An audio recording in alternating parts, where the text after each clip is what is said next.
tu étais bien. Et d'un coup, plus rien ne va. Sans raison, sans événement. Juste une bascule. Brutale. Et tu ne comprends pas pourquoi. Ce n'est pas dans ta tête, c'est dans ta chimie.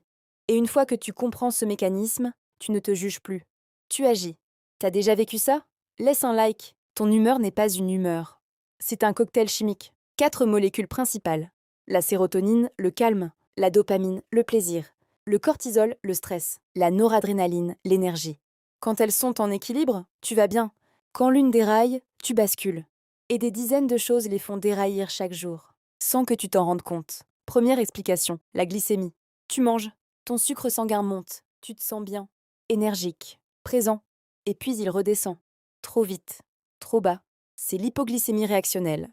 Quand tu manges des aliments à index glycémique élevé, pain blanc, sucre, céréales industrielles, ton pancréas libère une grande quantité d'insuline. Trop d'insuline. Le sucre chute en dessous de son niveau normal. Ton cerveau interprète ça comme une urgence. Il libère du cortisol et de l'adrénaline. Et tu deviens irritable, anxieux, fatigué, sans comprendre pourquoi. Tout ça à cause de ce que tu as mangé 3 heures plus tôt. Deuxième explication, le sommeil. Une nuit courte. Et le lendemain, tout énerve. Tout te pèse. Ce n'est pas une impression. Le manque de sommeil augmente le cortisol dès la première nuit courte. Il réduit la sérotonine. Et il amplifie la réactivité de l'amygdale, la zone du cerveau qui gère les émotions, de 60% selon une étude de l'université de Berkeley. 60%. Ton cerveau mal reposé réagit aux petits irritants comme s'ils étaient des menaces réelles. Une remarque anodine devient une attaque. Un imprévu devient une catastrophe. Le sommeil n'est pas du repos. C'est la maintenance chimique de ton cerveau émotionnel. Troisième explication, les hormones. Les œstrogènes, la progestérone, la testostérone. Ces hormones influencent directement la production de sérotonine et de dopamine. Leurs variations naturelles, cycle menstruel, périménopause, stress chronique, âge, créent des fluctuations chimiques que ton cerveau ressent comme des sauts d'humeur.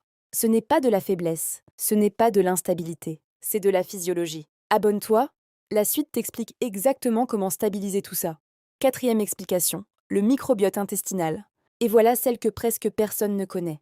95% de la sérotonine de ton corps est produite dans ton intestin, pas dans ton cerveau, dans ton intestin. Ton microbiote, les milliards de bactéries qui vivent dans tes intestins, influencent directement ta production de sérotonine. Une alimentation pauvre en fibres, des antibiotiques répétés, du stress chronique, tout ça déséquilibre ton microbiote. Et quand ton microbiote souffre, ta sérotonine chute, et ton humeur avec elle. Le lien entre intestin et cerveau s'appelle l'axe intestin-cerveau.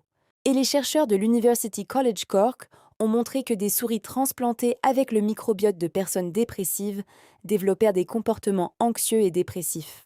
Ton intestin parle à ton cerveau, en permanence. Ce que peu de gens savent, il existe un phénomène appelé la contagion émotionnelle. Des chercheurs de l'Université de Californie ont montré que les émotions des personnes autour de toi modifient littéralement ta chimie cérébrale. Passer du temps avec des personnes chroniquement négatives ou anxieuses élève ton cortisol. Même sans interaction directe, juste par proximité. Ton humeur n'est pas seulement interne, elle est aussi le reflet de ton environnement humain. Section pratique. Première chose, stabilise ta glycémie. Protéines et fibres à chaque repas. Évite les sucres rapides seuls. Deuxième chose, dors 7 à 9 heures.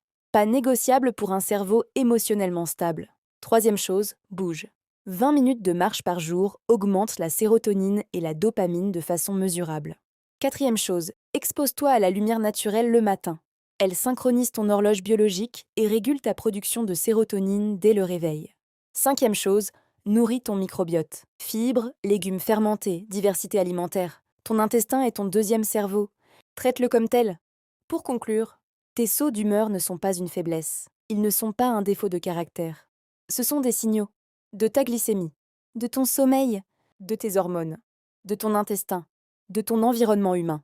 Apprendre à les lire, c'est apprendre à te comprendre. Et cette compréhension change tout. Tu as des sauts d'humeur souvent? Dis-le en commentaire.